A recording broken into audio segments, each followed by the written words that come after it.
مستيات بيتنا مستيات بيتنا نحكينا مثل إرتران من صغراء استفعل عليه صحفات تنقص مسلتاتن قال محتساتن حيزا بذكر اسكبر اب ان ترالوت تقرب مدبيا ناي ترامب زعبا موداتا يبلون اب اوان بريزيدنتاو مرچا بستتكوسلو طيت ازنو تحريمو نيرو تعاويتو بريزيدنت دحر مخانو خا لومي كال مدقعتي اب لعليو تفصيملا بوايت هاوس كورسبوندنتس اسوسيشن اب زترالو ناي درار انغدوت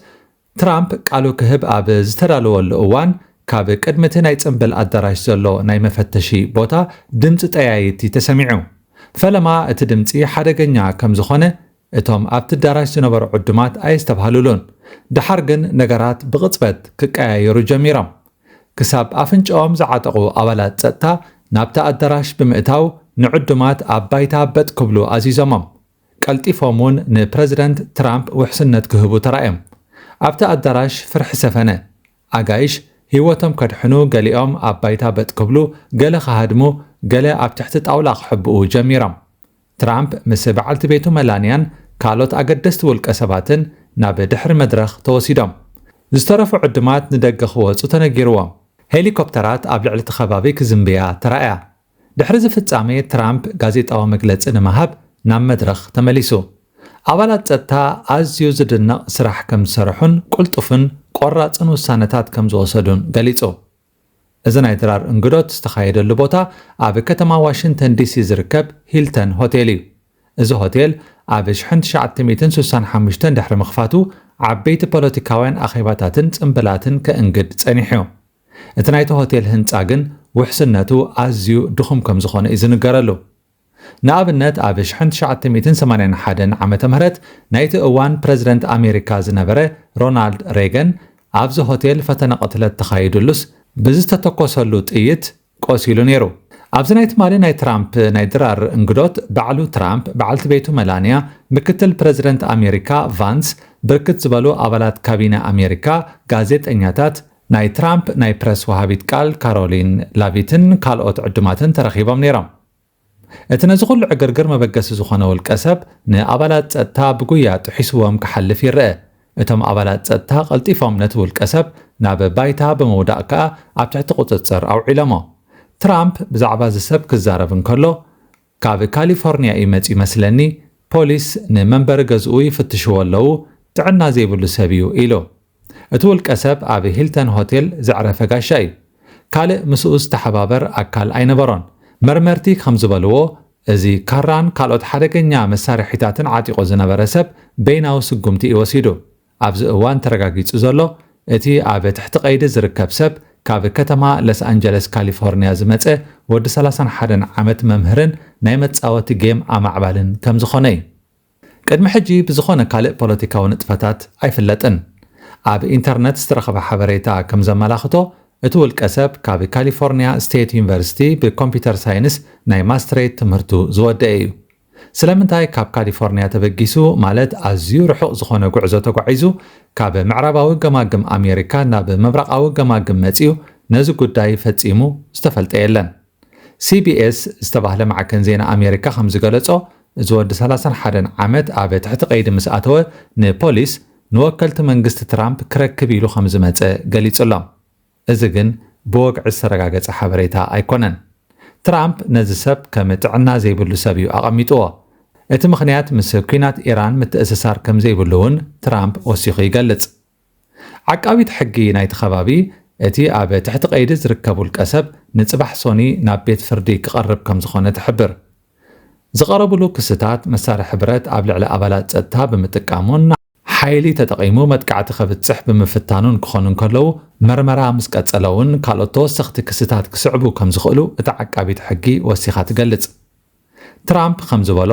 በዚ መጥቃዕቲ ሓደ ካብ ኣባላት ጸጥታ ቆሲሉሎ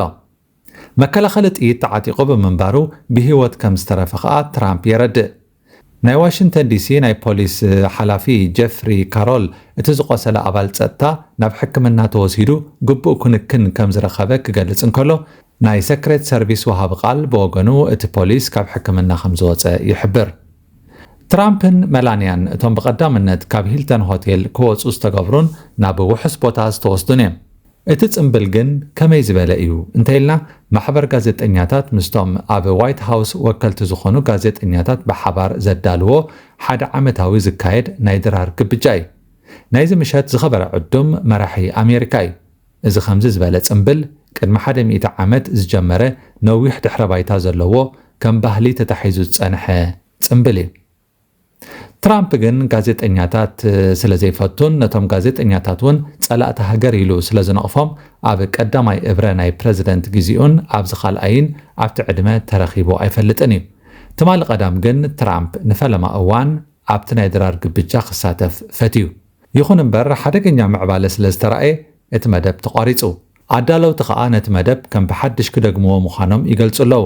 ትራምፕ ብወገኑ ኣብ ውሽጢ 30 መዓልታት እቲ ናይ ድራር እንግዶት ክዳሎ ምዃኑ ይሕብር ኣሎ። ኣብ ማሕበራዊ መራኸቢታት ደገፍቲ ትራምፕ ዘይኮኑ ወገናት እቲ ፍጻሜ ድራማ እዩ ክእመን ዘይክእል እዩ ክብሉ ዘለዎም ስክፍታ ይገልጹ። ናይቲ ሆቴል ካሜራታት ከም ዘርእዩና ግን እቲ ፍጻሜ ኩሉ ተሰኒዱ እዩ። እቶም ኣብቲ ናይ ድራር ግብጃ ምሸት ዝነበሩ ዕዱማት ኣብ ትሕቲ ጣውላ ካብ 5 ክሳብ 10 ደቓይቕ እዮም ተሓቢኦም ነይሮም። ኣብ ልዕሊኦም ናይ ተኽሲ መጥቃዕቲ ወይ ድማ ኣብ መንጎ ኣጥቃዕትን ኣባላት ጸጥታን ናይ ተኽሲ ምልውዋጥ ክህሉ ከም ዝኽእል እውን ይግምቱ ነይሮም። ኮይኑ ግን እቲ ኩነታት ከም ዝፈርሕዎ ኣይነበረን። እቲ ውልቀ ሰብ ብቕልጡፍ ተታሒዙ ካልኦት መሳርሕቲ ወይ ተሓባበርቲ ስለ ዘይነበርዎ ከዓ እቲ ኩነታት ቀልጢፍ እዩ ናብ ነበሩ ተመሊሱ። ስምባደ ግን ነይሩ። ካብ ትራምፕን በዓልቲ ቤቱ መላንያን ጀሚርካ ክሳብ ዕዱማት ኣብ ፈለማ ኣብ ፍርሒ እዮም ተሸሚሞም ነይሮም። ኣብ ልዕሊ ትራምፕ ብተደጋጋሚ ውልቀ ሰባት ሓደጋ ከብጽሑ ይረኣዩ ኣለዉ።